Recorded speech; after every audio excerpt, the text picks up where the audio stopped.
বিসমিল্লাহির রহমানির রহিম। স্নেহের সুপ্রিয় শিক্ষার্থীবৃন্দ, তোমাদেরকে welcome to digital education Bangladesh.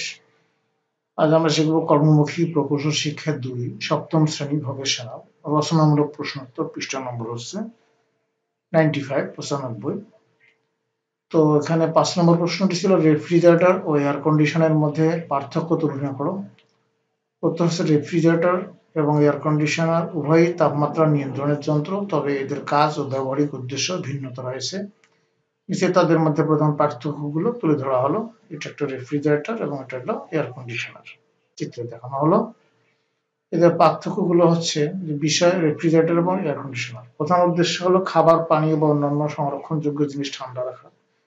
এটার উদ্দেশ্য হলো একটি ঘর বা নির্দিষ্ট এলাকা ঠান্ডা রাখা। কাজের প্রক্রিয়া শুরু একটি নির্দিষ্ট চেম্বারের ভিতর তাপমাত্রা কমিয়ে রাখা, আর একটি বড় স্থান বা ঘরের ভিতরে তাপমাত্রা নিয়ন্ত্রণ করা। তাপমাত্রা পরিসর এখানে -20 ডিগ্রি থেকে 10 ডিগ্রি সংরক্ষণের জন্য, আর এটা হলো সাধারণত 16 ডিগ্রি সেলসিয়াস থেকে 30 ডিগ্রি সেলসিয়াস পর্যন্ত স্বাচ্ছন্দ্যের জন্য। এখানে তাপ শোষণ হলো রেফ্রিজারেটরের অভ্যন্তরে তাপ শোষণ করে তা বাইরে সরিয়ে দেয়, আর রুমের তাপ শোষণ করে বাইরের দিকে নির্গত করে। ডিজাইন হচ্ছে সিল করা ক্যাবিনেটের মতো ছোট চেম্বার, সাধারণত ঘর বা বড় এলাকা ঠান্ডা করার উপযোগী। প্রযুক্তি হলো কম্প্রেসার, কন্ডেন্সার, ইভাপোরেটর ইত্যাদি, আর একই প্রযুক্তি ব্যবহার হলেও বড় স্কেলে কাজ করে। ব্যবহারিক স্থান রান্নাঘর, দোকান, হোটেল ইত্যাদি। এটা হচ্ছে বাড়ি, অফিস, গাড়ি, শপিং মল ইত্যাদি। এই হলো সাধারণত পার্থক্যগুলো। আশা করি তোমরা বুঝতে পেরেছ। এরপরে মূল পার্থক্য হলো ব্যবহারের পরিসর। রেফ্রিজারেটর একটি নির্দিষ্ট ছোট পরিসরে কাজ করে, যেখানে এয়ার কন্ডিশনার বড় পরিসরে কাজ করে। দুই হলো অভ্যন্তরীণ তাপমাত্রা। রেফ্রিজারেটর অত্যন্ত কম তাপমাত্রা তৈরি করে, কিন্তু এয়ার কন্ডিশনার ততটা কম তাপমাত্রা তৈরি করে না।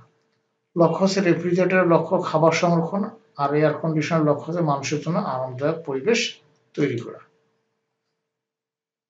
6 হলো বৈদ্যুতিক দুর্ঘটনা কবলিত ব্যক্তির চেতনা এবং শারীরিক অবস্থা অনুধাবন কিভাবে করা যায় বর্ণনা করো। উত্তর হচ্ছে বৈদ্যুতিক দুর্ঘটনা কবলিত ব্যক্তির চেতনা ও শারীরিক অবস্থা অনুধাবন করার জন্য নিচে বিভিন্ন পদ্ধতি বা ধাপ বর্ণনা করা হলো। এক হলো নিরাপত্তা নিশ্চিত করা। প্রথমে নিশ্চিত করুন যে বৈদ্যুতিক সংযোগ বিচ্ছিন্ন হয়েছে। বিদ্যুতের উৎস বন্ধ করলে দুর্ঘটনা কবলিত ব্যক্তিকে ছোঁয়া বিপজ্জনক হতে পারে। শুকনো বা অপ্রবাহী বস্তু ব্যবহার করে ব্যক্তিকে বিদ্যুৎ উৎস থেকে দূরে সরা। এরপরে হচ্ছে চেতনা পরীক্ষা। ব্যক্তি সাড়া দিচ্ছেন কিনা তা যাচাই করুন। ব্যক্তির নাম ধরে ডাকুন বা হালকা ঝাঁকুনি দিন। যদি সাড়া না দেয় তাহলে এটি সংজ্ঞাহীনতার লক্ষণ হতে পারে। চেতনা মাত্রা নির্ধারণে সাড়া পর্যবেক্ষণ করুন। যদি ব্যক্তি কথা বলতে পারেন তবে বিভ্রান্তি বা দুর্বলতা আছে কিনা খেয়াল করুন। যদি ব্যক্তি অর্ধচেতন অবস্থায় থাকেন তবে দ্রুত চিকিৎসা সেবা প্রয়োজন। এরপরে হচ্ছে শারীরিক অবস্থার পর্যবেক্ষণ। পড়ার চিহ্ন খোঁজা, যে বিদ্যুৎ প্রবাহের এন্ট্রি বা এক্সিট পয়েন্ট খুঁজুন। এই স্থানগুলোতে পড়ে যাওয়ার সম্ভাবনা থাকে। ক্ষত স্থান শনাক্ত করে শুষ্ক ও পরিষ্কার কাপড় দিয়ে ঢেকে রাখুন। পেশি সংকোচন বা আঘাত। বৈদ্যুতিক শকের কারণে পেশি সংকোচন হতে পারে, যা হাড় ভাঙা বা আঘাতের কারণ হতে পারে। ব্যক্তির শরীরে বিভিন্ন অঙ্গ সঠিকভাবে নড়াচড়া করছে কিনা দেখুন। এরপরে হলো বৈদ্যুতিক দুর্ঘটনা অচেতন ও শ্বাস প্রশ্বাস বন্ধ ব্যক্তির প্রাথমিক চিকিৎসা করণীয় পদক্ষেপগুলি বর্ণনা করো। উত্তর হচ্ছে সাড়া পরীক্ষা করা। ব্যক্তির নাম ধরে ডাকুন বা হালকা ঝাঁকুনি দিন। যদি কোনো প্রক্রিয়া না পান দ্রুত শ্বাস প্রশ্বাস বা হৃদস্পন্দন পরীক্ষা করুন। শ্বাস প্রশ্বাস পরীক্ষা। বাতাস চলাচল নিশ্চিত করা। ব্যক্তিকে সমতল স্থানে শুইয়ে দিন এবং মাথা সামান্য পিছনে হেলিয়ে দিন। মুখের ভিতরে কোনো বাধা, যেমন বমি, রক্ত বা কোনো বস্তু আছে কিনা তা পরীক্ষা করুন। শ্বাস প্রশ্বাস। ব্যক্তির নাক ও মুখের কাছে হাত রাখুন বা বুকের ওঠানামা দেখে শ্বাস প্রশ্বাস আছে কিনা নিশ্চিত করুন। যদি শ্বাস না থাকে তাৎক্ষণিকভাবে কৃত্রিম শ্বাস দিন।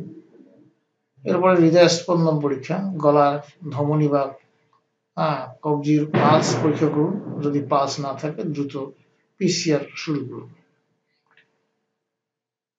জরুরি চিকিৎসা বা সেবা 999 স্থানীয় জরুরি সেবায় কল করুন এবং পরিস্থিতি জানিয়ে দ্রুত সহায়তা চান।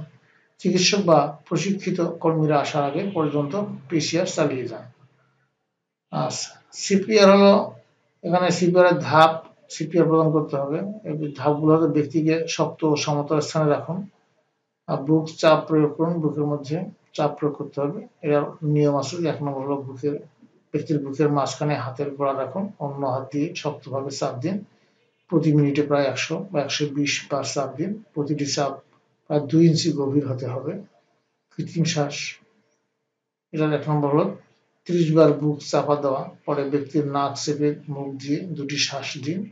প্রতিবার শ্বাস দেওয়ার সময় নিশ্চিত করুন যে বুক ওঠানামা করছে কিনা।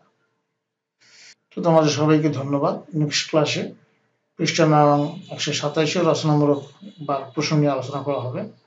সাথেই থাকো, উপকৃত হবে। কেমন? তোমাদের সুস্বাস্থ্য মঙ্গল কামনা করে আজকে এখানে বিদায় নিচ্ছি। খোদা হাফেজ।